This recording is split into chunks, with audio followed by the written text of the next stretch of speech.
Jordan Peterson has a self-authoring program which he made for college students in particular, and it is to... So it has three parts. It has a past, a present, and a future.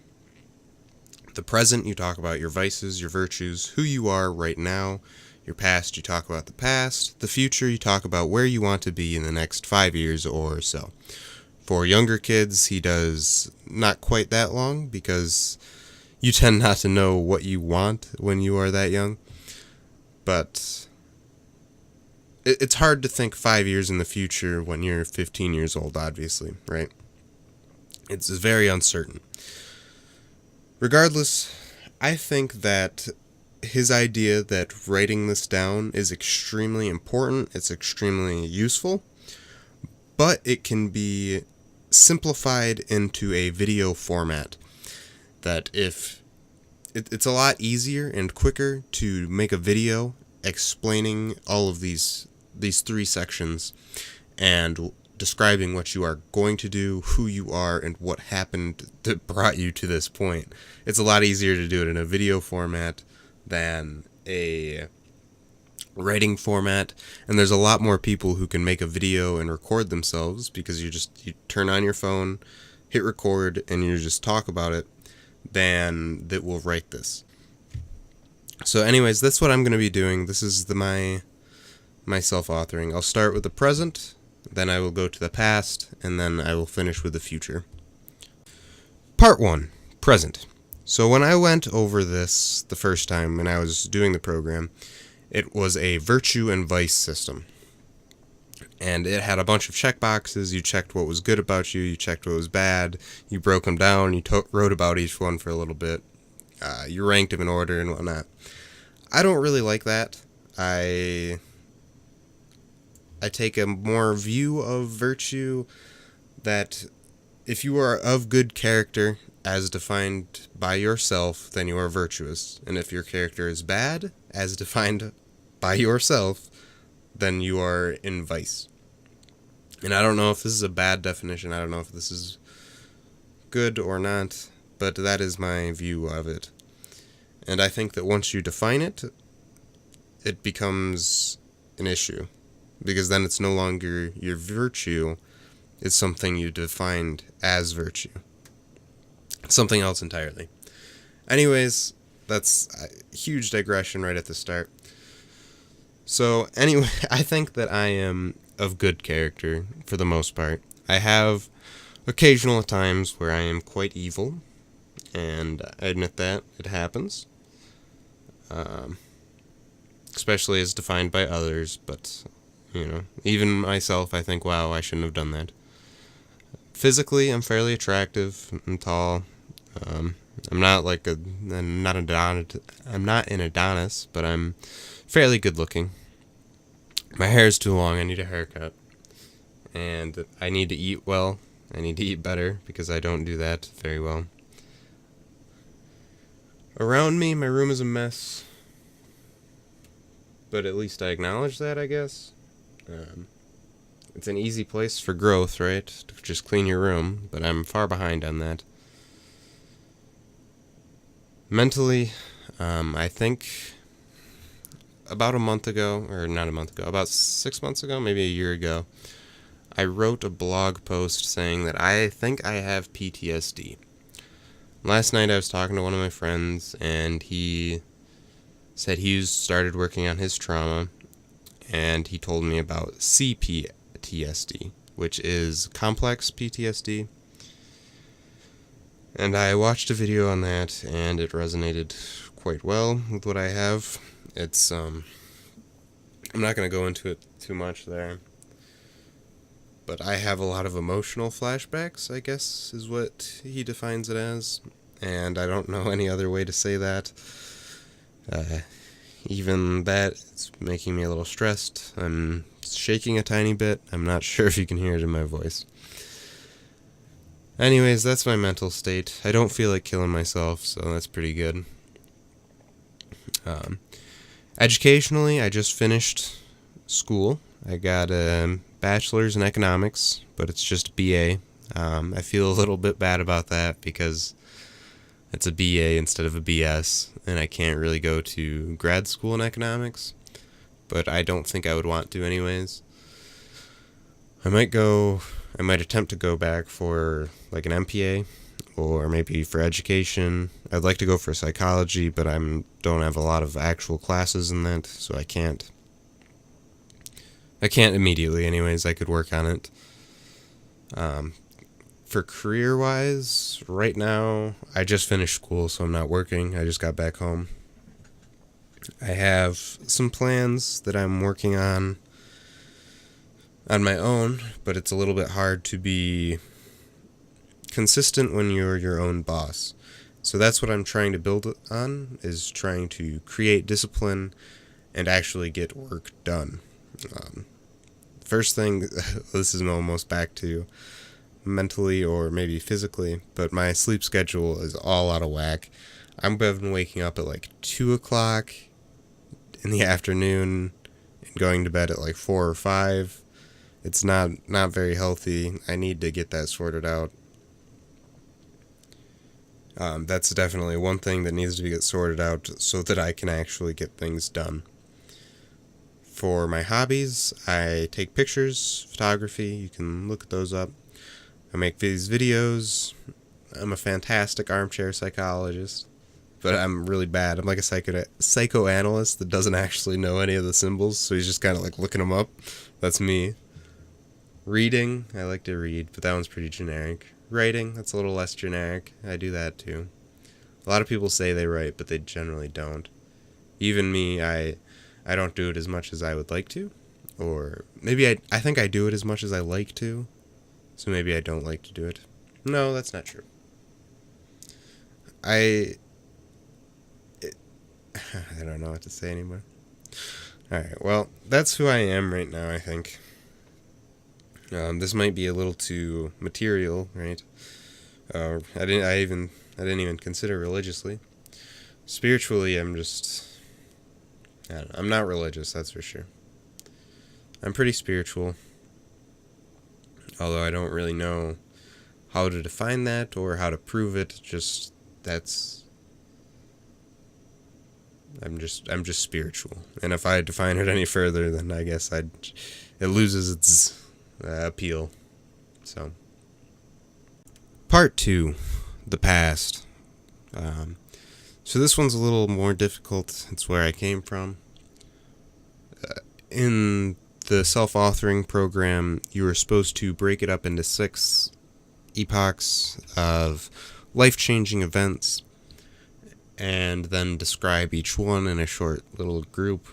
I don't want to do that. I guess I did to some extent. I have like a little outline here, but it's not exactly the same. Regardless, when I was born, my mother was 14. My father was 15, maybe 16. I grew up in a very small town, rural area. Everyone knew everyone. And when you're in that situation, everyone knows that your mother was 14 and that you are more or less a bastard child. So, yeah, that's where I began with. We did not live with our grandparents. We lived on our own, just me and my mother. When I was a very little baby, my father fed me chunky baby food, and I was not old enough to be able to eat that. So it's wrapped up in my intestines, and I almost died. I now have this big scar across my belly that never really went away, and it more or less got worse. When I'm really stressed out, I'll have this big red line all the way across my chest. Or not my chest, my stomach. Then elementary school came around. At this time, I was still a happy child. I got to see my father. I didn't really care about the issues. I didn't really realize that my mother was a child. That she seemed like an adult to me. She's my mom. My father, I always loved him. I liked spending time with him. As minimal as it was, because he was a kid, and he was busy, and I was busy. I wasn't busy, but he was busy, and I'm just making excuses for him now, So elementary school came around. I was pretty popular at the time. I was friends with everyone. I was a happy guy. I got sick a lot though. I was very sickly. I had a lot of issues when I was a kid. Physically, I had like polyps. Probably almost died there too. I'm not sure. They weren't cancerous, so probably not. Then my stepdad came around, and it was my second grade. I was in second grade, I think, maybe third grade, and it was my birthday. My dad came to the house. No one else was there. He knocked on the door. I opened it up. I was like, wow, Dad, I missed you. Gave him a hug. He was like, here you go, happy birthday. Gave me a Nintendo DS, and that's when I started playing video games. I mean, I always liked him before. He played PlayStation with me, but I more watched than played because I was a little kid and I was really bad at it. Then I never saw him again, pretty much. I saw him once more when he was leaving the courthouse after he gave up all his rights to me, and my stepdad adopted me. So that was that. My stepdad wasn't the nicest guy, and he is the reason that I have this complex PTSD, I believe, although the whole situation probably gave me this, not just him. It's really easy to just blame one person, but, it's the whole situation, really. He used to hit me. It wasn't really, hard physical abuse. It would just be he'd smack me upside the head half the time when he walked behind me, but I would flinch every time, type of deal. This didn't happen at the beginning. It's when after my sisters were born, I think. Maybe I don't have a really clear memory of this time in particular. I remember he gave me a bike. We went to Disneyland. So, it wasn't all bad. I don't remember it very clearly. Then, when I got a little older, I was in high school now. My parents got divorced. Oh, well, also during this time I was doing other things too. It's not all just family situation. I used to, when I was a little kid, I wrestled. And I was even really good. I got to third place in a national tournament. But then I quit wrestling because I was doing Boy Scouts instead. It was difficult to do both, so I ended up just quitting, and I only did Boy Scouts. When I got older, so around the time of the divorce, I was a Life Scout. I had to do just a community service project and a couple more merit badges. But I quit that too because I don't know. I just didn't want to do anything at the time. I was pretty sad. I was depressed through all this time. I remember the first time I tried to hurt myself was in 7th grade, and it was for a really stupid reason. I didn't have a paper done, so I was like, alright, well, fuck it, I'm just gonna kill myself. And I took a sheet and tied it and wrapped it around my neck.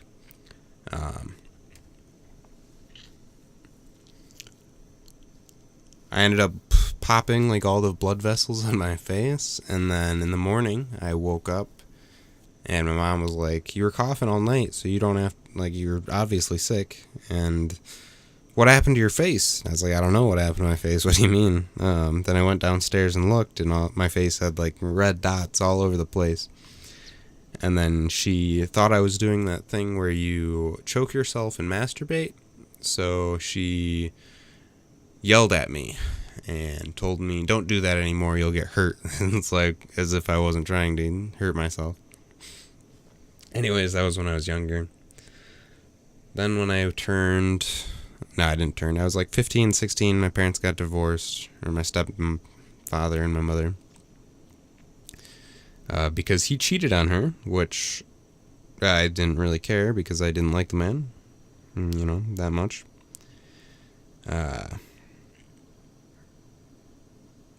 So, yeah. After the divorce, not much happened. I was playing RuneScape a lot during that time. Still kind of just. I don't know. I mean, things were better for a little while. I was allowed to be a complete degenerate, I guess, if that's better.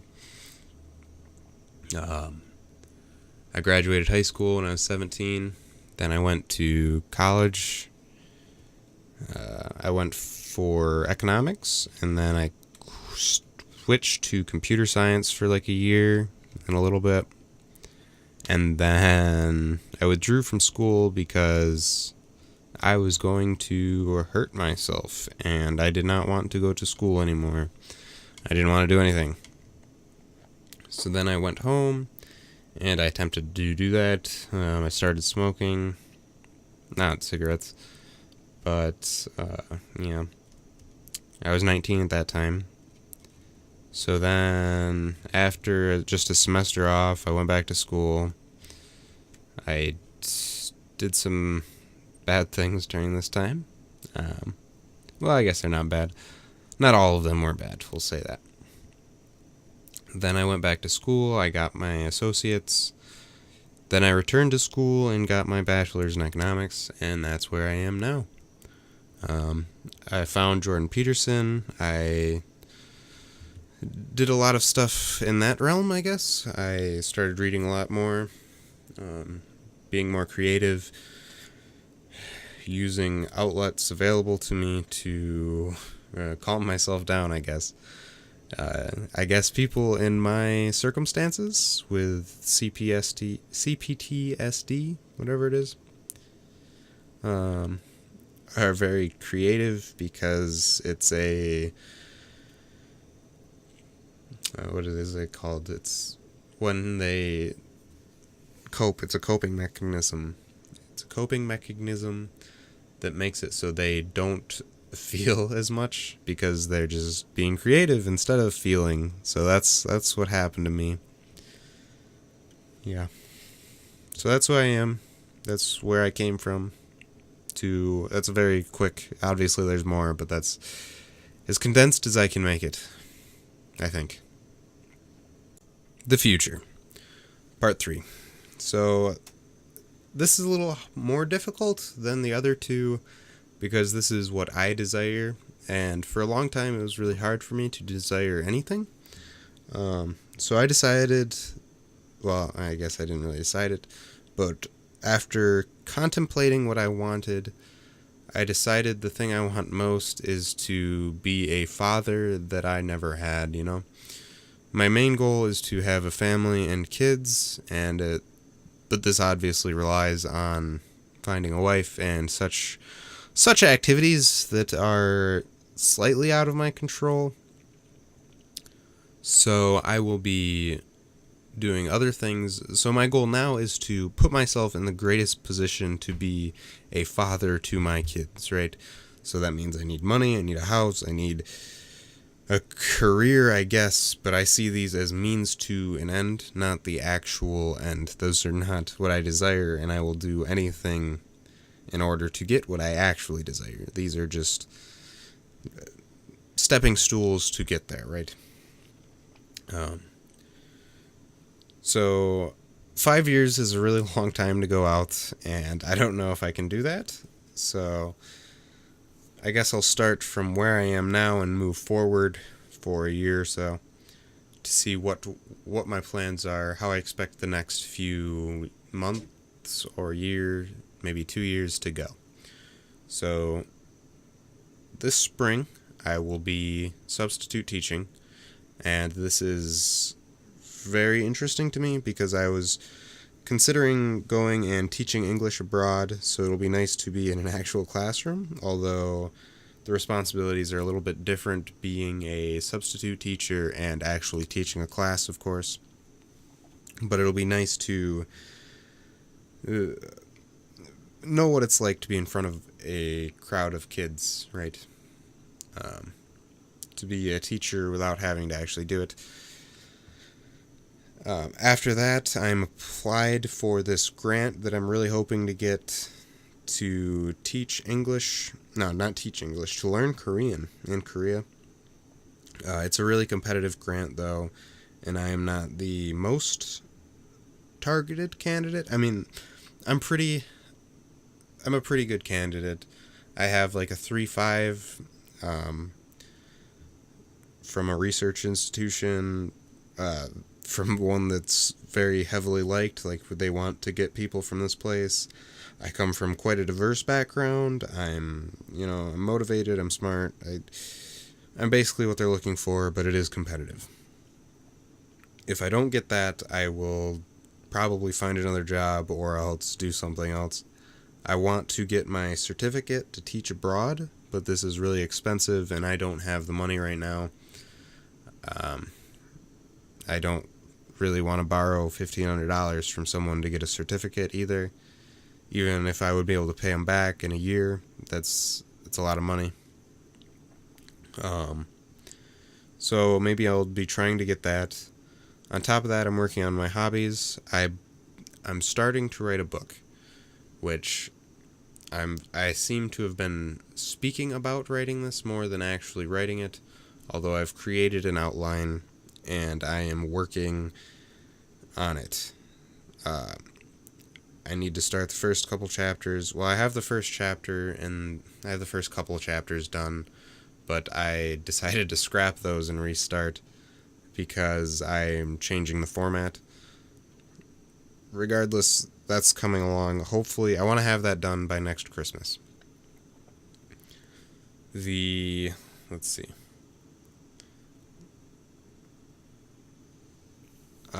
If I don't have that done, or if I'm still substituting, or I'm not sure where I'm going to be, right, in a year. It kind of depends on the grant, and if I get that changes everything. Otherwise, I'll just try and teach English abroad for a year while I continue my hobbies, my writing, my photography, my videos, improving them. After that, I will either get a job at a company or continue and go back to graduate school. I'm looking at applying. I was going to apply for this year, but I don't really want to for a year. I want to take a year off. If I'll either I'll probably apply next year. Just for an MPA, probably is what I'm looking at. And then I'll get a job with a government or with a company. That's basically what I'm looking at anyways, right? Alternatively, I could join the military, but I've thought about it greatly, but I'm not too keen on that idea. I'm not much of a military person. I'm kind of weak physically. I'm sure it would be fantastic for me. If I did join, I would probably join the Army, maybe the Air Force. I know everyone, the Air Force is easier. It's more like a job, but I don't know. I just prefer the Army, I guess. And this is pretty wish-washy, right? It's nothing set in stone, and it's only 2 years maybe in the future. But that's where I'm at. That's my goal, is to have a family, and these are the steps I'm taking currently towards the future. After talking to my professors, to those around me, as long as I continue moving forward, I think I will be in a good position and I will be able to handle this. I do live in almost a constant state of anxiety, though, so, that's something I have to deal with. I'm sorry to whoever decides to marry me for having to put you through that. That's the way she goes. Thank you. Thank you for being with me. If you watched this far, thank you very much. I recommend you do it yourself. I don't know if it is helpful. I feel good about it anyways. Just immediately a reaction after doing it. I feel good about it. So that's positive. I would recommend you do this. It'll help you get things clear, where you want to be, what you need to work on, who you are even. I don't think it's that clear for me right now. It's probably clearer than it was yesterday, and that's what matters. Right? So.